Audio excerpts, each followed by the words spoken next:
Hey guys, welcome back to the Atypical Declutter game. My name is April and you are at Atypical Life. Today's video is day 15 and this is Things Are Not Your Identity. And there's really two parts of this, right? Owning things will not make you a blank, or on the flip side, letting go of something will not mean you aren't something, right? Unless, of course, you want to change and you're putting other actions behind it, then you can work with those concepts, whether things make you but the thing itself, it needs action behind it, is basically the point.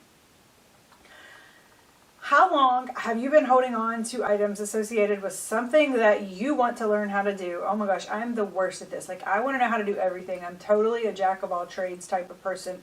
I love learning. But I keep, oftentimes you're holding on to stuff that really is just, it's sat there forever. When are you actually going to learn it, right?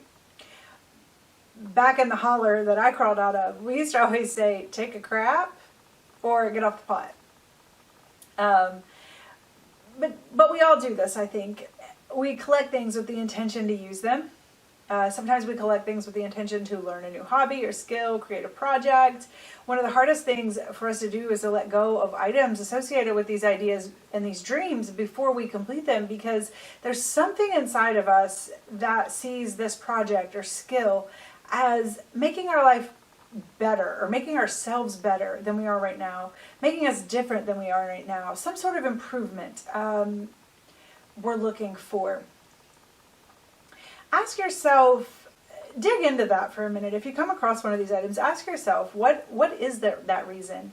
What need does this project or goal, what does it hope to fulfill? And are you truly willing to make sacrifices? Are the sacrifices actually necessary to reach the goal? Is there another approach? Sometimes just clarifying what you think that these future self items will bring to you, it really helps us to understand ourselves a little bit better, and it adds a dose of realism into the tasks like decluttering. So take a minute and ask yourself about some of the hobbies or wish list items that you've been keeping around. Pick one or two of them and set a date. And if by that date you haven't found time to do this thing by that point, consider letting it go. We have to be realistic about what we have to do, and the better we get at being realistic and understanding time, the better we get with planning our time, and we can actually find time or make time to fit in new pursuits. So try this out. Try making it sooner rather than later. If possible, maybe shoot for like a week and see if you can't commit to 1 hour to this hobby or project that you're holding on to supplies for.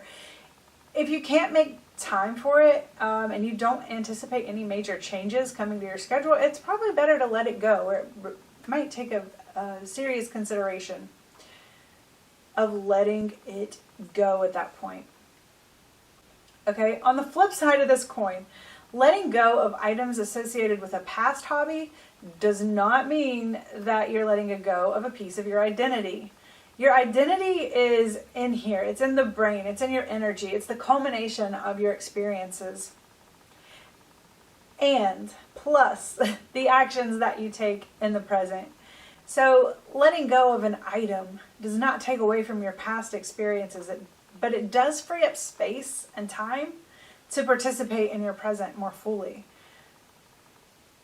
If you have an enormous collection of something or supplies from a hobby or past project that you no longer participate in, but it's impacting your life in the present day, I would suggest paring it away, paring it down to the absolute best of the best, and keep only those items.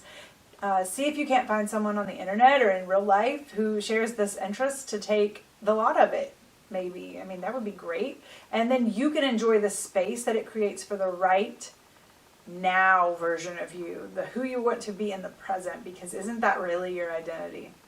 Sometimes we cycle back to old interests. That's true. That's very, very true. But if you do, you'll be starting from a best of the best point.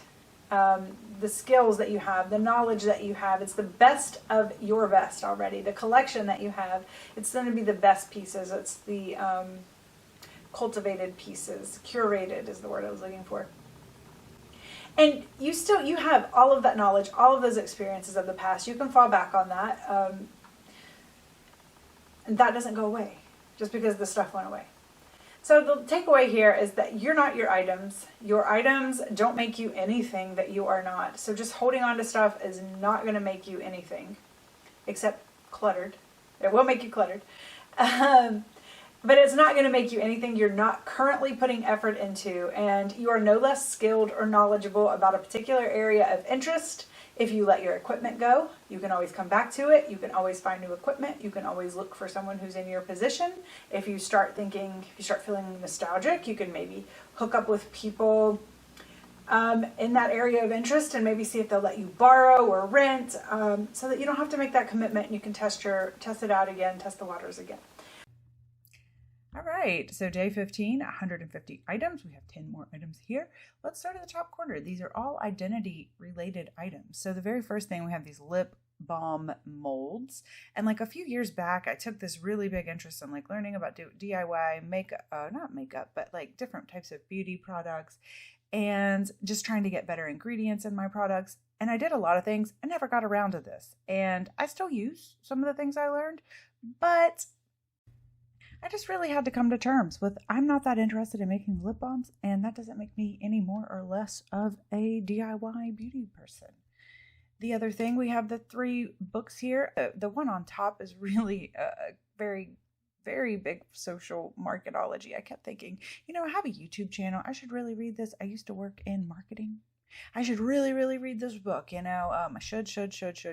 It would make me a stronger social marketing, and I just couldn't get into it. I think a lot of the things I already knew in the book. So I just couldn't get into it. But I was holding on to this book because I felt like if I am someone who's on YouTube, or if I was someone in the marketing world, I should read this book because it's going to make me, but it's not doing anything for me if it's just sitting there in my life causing clutter. Okay. Same with the paleo diet. Like I know what I need to know about the paleo diet. I don't need to read the book. And then there's another book that,